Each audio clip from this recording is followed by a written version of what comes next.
प्यारे बच्चों, I am doctor Gargi Singh, your biology educator, your bro ma'am.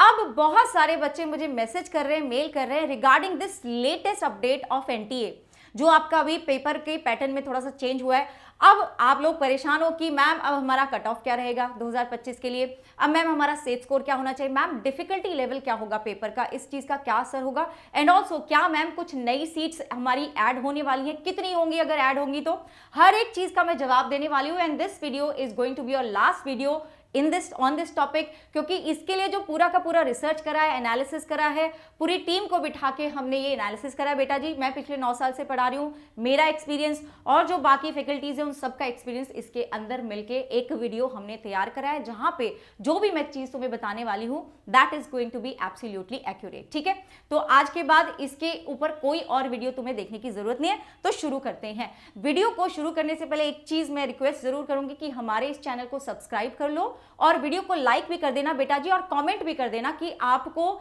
इस वीडियो से हेल्प हुई या नहीं हुई। दूसरा कि आप और कौन सी चीज है जो आपको परेशान कर रही है, जिसपे तुम चाहते हो कि मैं आपका सोल्यूशन लेके आऊं और उस पर वीडियो बना दूं। ठीक है, चलो तो शुरुआत करते हैं। अब शुरुआत करते हैं उन चीजों पे जो चीजें अफेक्ट करती हैं किसी भी एग्जाम में कट ऑफ को, ठीक है, सेफ स्कोर को, तो वो देखते हैं, डिफिकल्टी वगैरह को।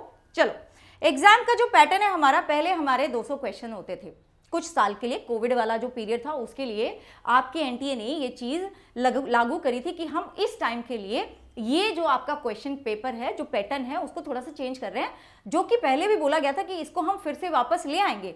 अब लाने में इनको थोड़ा टाइम लग गया, तो अब अपने पास फिर से वही 180 क्वेश्चंस हो गए compulsory, there is no choice. No choice का मतलब है कि अब कुछ बच्चे क्या करते थे कि मान लो एक बच्चा है जिसने पूरा सिलेबस नहीं करा, एक बच्चा है जिसने पूरा सिलेबस करा, ठीक है जी। अब जिसने पूरा सिलेबस नहीं करा उसको तो ऑप्शन मिल गए, तो उसके लिए तो फायदा हो गया, तो वो अच्छे से रिवीजन भी कर पाया। जिसने पूरा सिलेबस करा वो ठीक से रिवीजन भी नहीं कर पाया हो, क्या पता, तो उसके लिए थोड़ा नुकसान हो जाता है। Now when you have 180 questions compulsory, तो cut off is bound to go down, cut off थोड़ा बहुत तो डाउन जाएगा ही जाएगा। देखो जी बेटा जी, इसकी वजह से अब अगर मैं ड्यूरेशन की बात करूं तो पहले तुम्हें मिल रहे थे 3 घंटे 20 मिनट, ठीक है, अब वो 3 घंटे हो गए हैं, तुम्हारे पास 180 मिनट्स है, 180 क्वेश्चन है, अब आपके पास 3 घंटे हो गए हैं। तो अब तुम बोलोगे मैम 200 क्वेश्चन में से करने तो उतने ही होते थे, करने तो उतने ही होते थे, लेकिन थोड़ा सा पढ़ने में भी मैं बोलूँगी टाइम चला जाता था। तो अगर मैं 5 मिनट बोलूँ कि उस पढ़ने में चला जाता था, तो 15 मिनट का तो तुम्हें ले दे के 15 मिनट का तो मोटा मोटा लॉस हो ही गया। ठीक है, 15 मिनट का तो मोटा मोटा लॉस हो ही गया, और कई बच्चों का तो वो लॉस वैसे ही चला जाता है, कभी साइन करवा रहे हैं, कभी ये करवा रहे हैं, कभी वो करवा रहे हैं, तो इसके कारण भी कट ऑफ आपका थोड़ा सा नीचे जाएगा। ठीक है जी। अब तीसरी चीज दैट इज पेपर का डिफिकल्टी लेवल। पेपर का जो डिफिकल्टी लेवल है वो इजी टू मॉडरेट ही रहेगा। कुछ क्वेश्चन हो सकते हैं जो कि मैं बोलूंगी कि आपका सिलेक्शन कराने में और ना कराने में एक बहुत बड़ा फैक्टर प्ले करेंगे। तो थोड़ा सा अप्रोच अपना इस तरह का रखना कि आप इन डेप्थ जाके सब्जेक्ट को पढ़ो, चाहे वो बायो हो, फिजिक्स हो, केमिस्ट्री हो, सो दैट आप कंसेप्चुअल क्वेश्चंस को कर सको। वो होता है ना रीडिंग बिटवीन द लाइंस, उस तरह के क्वेश्चंस को अटेम्प्ट कर सको। तो यस, पेपर का जो पैटर्न, पेपर का जो लेवल रहने वाला है that is not going to be very much change नहीं होने वाला, उसमें कोई ज्यादा चेंज नहीं होगा, होगा तो थोड़ा बहुत होगा, बिल्कुल ना के बराबर। तो it is going to be easy to moderate, तो इसके कारण आपका कट ऑफ जा सकता है ऊपर। ठीक है जी, ओके। अब नंबर ऑफ स्टूडेंट्स की बात करूं तो मैं 24 लाख, तो इस साल हम एक्सपेक्ट कर रहे हैं कि 25.5 मतलब 25.5 लाख से 26 लाख बच्चा इस बार रजिस्टर कराने वाला है फॉर नीट एग्जाम। और बेटा जी उसमें से कम 20-25 हजार बच्चा ऐसा होने वाला है जिसने इस साल एडमिशन नहीं लिया, क्योंकि उसके नंबर 600 से 630 640 तक आ रहे थे, शायद उसको इतना अच्छा कॉलेज नहीं मिल रहा था, तो उसने सोचा एक और साल लगा लूं। तो आप इन बच्चों से भी compete कर रहे होगे, सो इसलिए आपका कट ऑफ इसके अकॉर्डिंग जा सकता है ऊपर। अब आपकी सीट्स थोड़ी सी ऐड हुई हैं, लगभग मोटा मोटी कितनी ऐड हुई हैं, 1050 अभी तक जो एक फाइनल उसमें आ चुकी है कि भाई आपकी 1050 ऐड हुई है, तो इससे थोड़ा सा मामूली सा कट ऑफ नीचे चला जाएगा। तो टोटल मैं देखूं तो कट ऑफ तो नीचे जाएगा, ठीक है, टोटल मैं देखूं तो कट ऑफ तो नीचे जाएगा। अब मैं आपको according two categories cut off का एक प्रिडिक्शन दिखा देती हूं।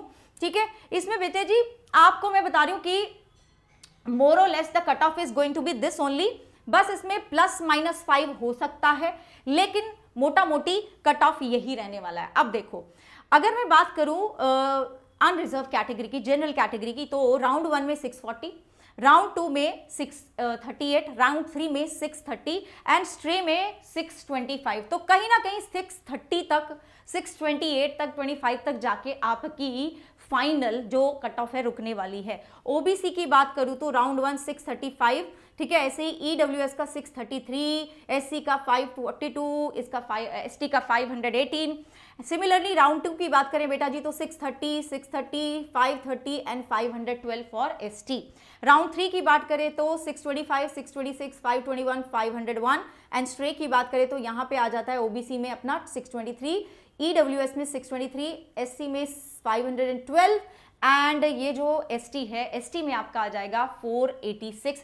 अब उसमें तुम थोड़ा बहुत 5 प्लस माइनस 5 कर सकते हो, but this is going to be the cut off for NEET 2025। अब ये तुम्हें पता चल गया कि इतने पे एडमिशन हो जाएगा, ठीक है जी। कहीं ना कहीं गवर्नमेंट मेडिकल कॉलेज की बात कर रही हूं मैं, प्राइवेट की बात नहीं कर रही, कि कहीं ना कहीं कोई ना कोई किसी ना किसी स्टेट के गवर्नमेंट मेडिकल कॉलेज में तुम एब्जॉर्ब हो जाओगे। ओके जी, तो अब मेरा सेफ स्कोर मैं क्या मान के चलूं? सेफ स्कोर ना मैं बोलूंगी 650 प्लस एम करके चलो बच्चे, अपना 650 प्लस ही एम करके चलो ना, ताकि तुम बिल्कुल एकदम सिक्योर रहो कि हाँ मेरा सिलेक्शन तो हो ही जाएगा यार। तो 650 प्लस आप एम करके चलो, that is your safe score. हमने डिफिकल्टी की बात कर ली, हमने सेफ स्कोर की बात कर ली, हमने कट ऑफ की बात कर ली।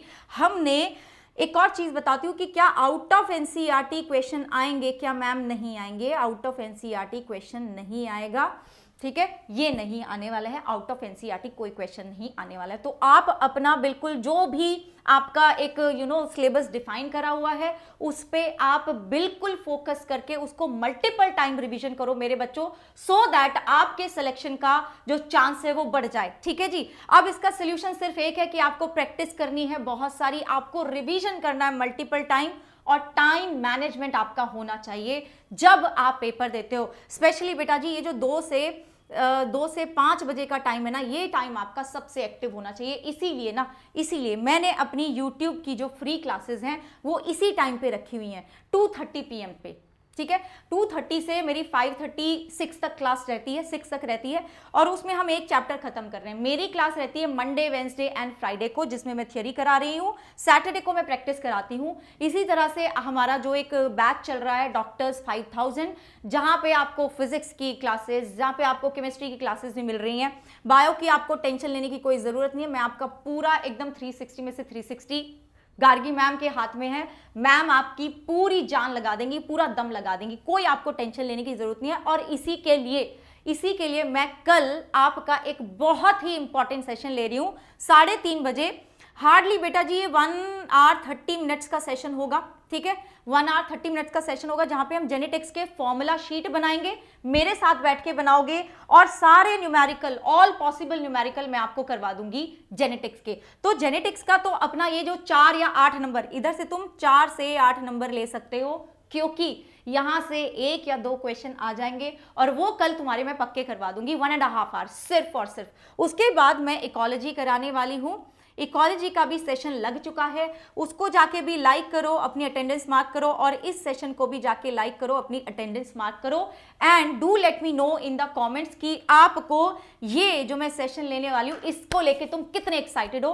एंड बेटा जी जो अब आपको ये पता चल चुका है कि कट ऑफ तो नीचे जाने वाला है, ठीक है, लेकिन उसके बाद भी हमारा जो गोल है वो वही रहने वाला है, चाहे कट ऑफ नीचे जाना हो, चाहे कट ऑफ ऊपर जाना हो, मुझे सिर्फ एक सीट पे काम करना है। मैं पूरी मेहनत करूंगी, चाहे कुछ भी हो जाए, चाहे 50 लाख बच्चे आ जाएं पेपर देने, चाहे 10 लाख बच्चे आए पेपर देने, मेरे को तो सिर्फ एक सीट पे काम करना है। चाहे जी मेरा कट ऑफ 680 हो जाए, चाहे 690 हो जाए, मुझे तो जी अपना सिलेक्शन लेके ही जाना है, दिन रात एक करना है, क्योंकि मुझे पता है कि अगर अपना फ्यूचर मैंने नहीं बदला तो मेरे घर का फ्यूचर भी मैं नहीं बदल पाऊंगी, and I have to do that. क्या तुम्हारे पास कोई और ऑल्टरनेट है? बताओ बच्चों, क्या तुम्हारे पास कोई और ऑल्टरनेट है? इस चीज का आंसर तुम कमेंट्स में मुझे देके जाना, ठीक है बच्चों। Bye bye, take care and Jai Hind.